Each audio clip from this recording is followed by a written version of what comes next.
Hi everyone, my name is Isabella Fons, and when I first learned that the theme for our whole TEDx endeavor was footprints, my mind skipped straight over the whole metaphorical meaning of that and went straight to the literal one.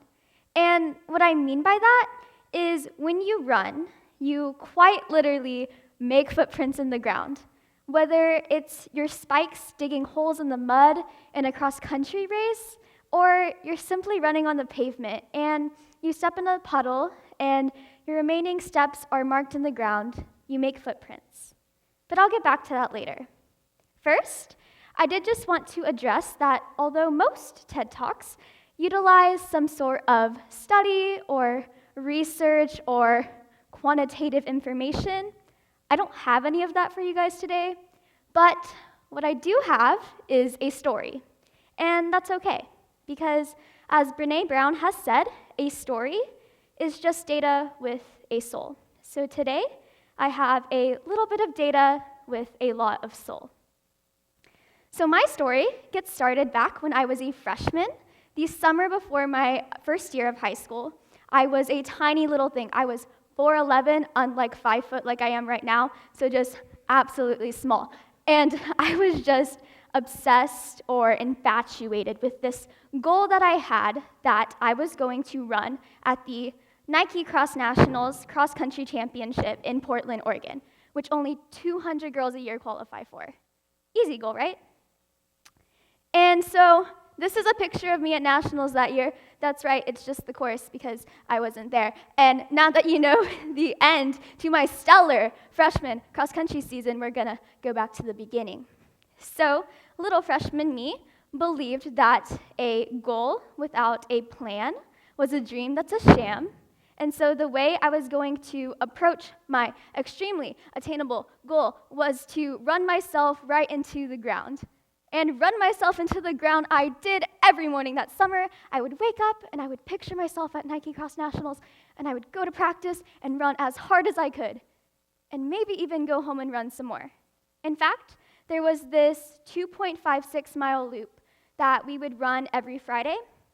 And every Friday, I would go home and run the remaining 0.44 miles by myself on the treadmill because no one that ends up at Nike Cross Nationals leaves their runs at such unrounded numbers. That is just absurd. And I was conditioned to think this way and act this way through posts I saw on Instagram or draping the walls of running stores or in the podcasts that I would listen to for 2 hours on Sundays while biking, even though I was not supposed to be doing things like that. Things such as perfect, practice makes perfect, hard work beats talent when talent fails to work hard, pain is temporary but victory is forever, wishes don't win races. You're not going to get the butt you want by sitting on it. And to top it all off, if you're not going to be the best at something, then don't do it at all. Hashtag Monday Motivation. We all know people that post things like this on Facebook. And at my very first cross-country race, I learned that although wishes indeed do not win races, neither does wasting all of your energy on the start line crying because you're so nervous. Needless to say, I had an awful day. I was tired, nervous, anxious, overtrained, like really overtrained, and I still felt this insane possibility that I would run at Nationals that year. And every week before my race, I would tell myself that this was going to be the day, and after every race, I would learn that it was, in fact, not my day. And every Saturday at about 10 a.m., I would look a little something like that. Definitely tears there. Yikes. And at the end of that first cross-country season, my goals of running at Nationals were unfeasible.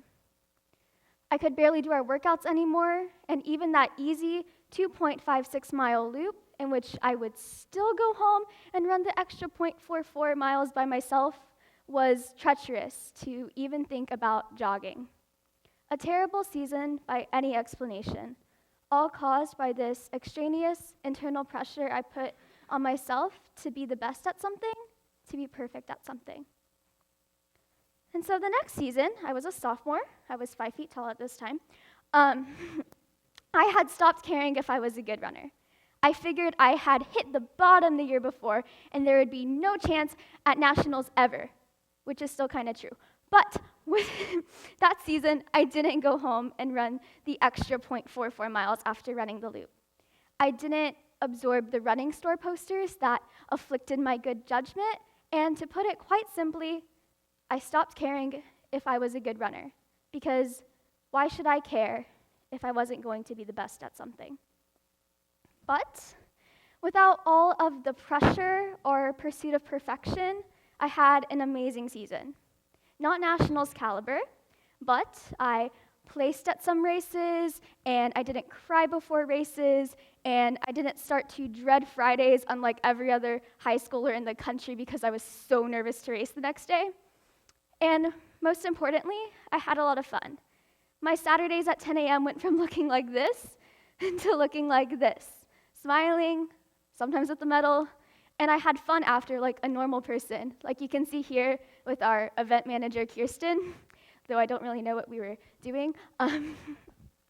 My exploration from being on the pursuit of perfection to completely turning around my mentality to being kind of decent at something that I loved can all be summed up in this one quote that I found one night from John Steinbeck.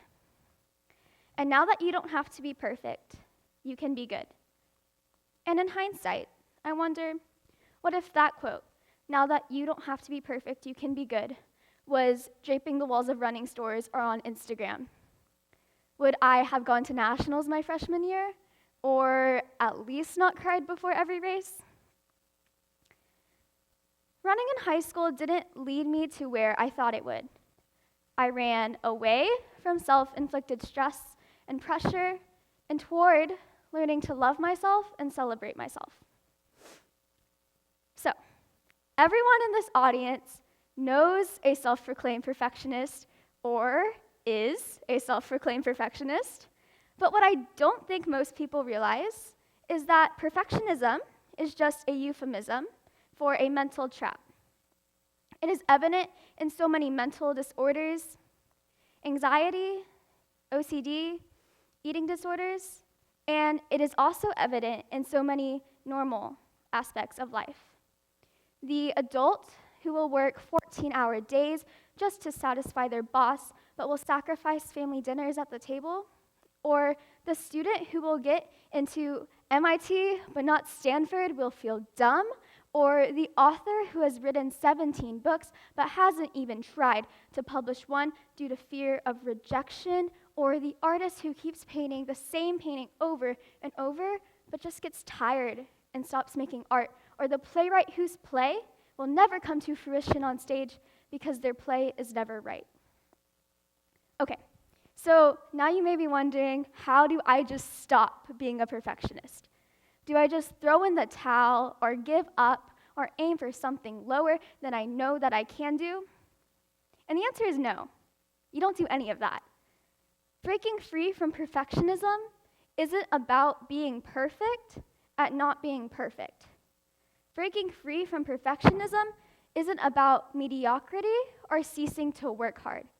I still work really hard to be a great runner, but the difference is I'm not scared that I won't be good enough. There is this really thick gray area between being perfect and giving up. And while the gray area is a kind of awkward place to navigate through, it's really rewarding.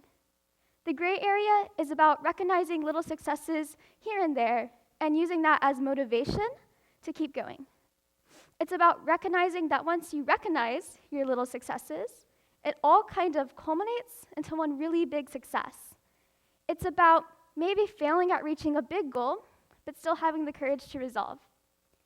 It's about realizing that even if you're not the brightest superstar in the sky, you're still a light. It's about not burning out, not giving up.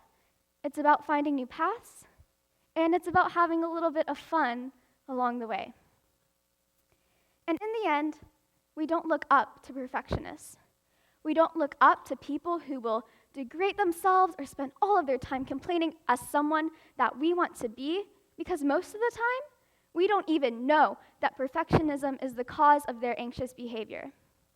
Instead, We look up to people who embrace themselves and their imperfections.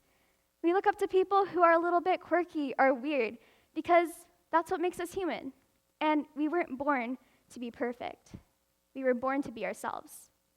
And if you recognize yourself in my story today, I hope you can use this talk as your sign hanging up in the running store, replacing whatever old mantras or idealizations that you may have with the idea that being perfect is what's stopping you from being good.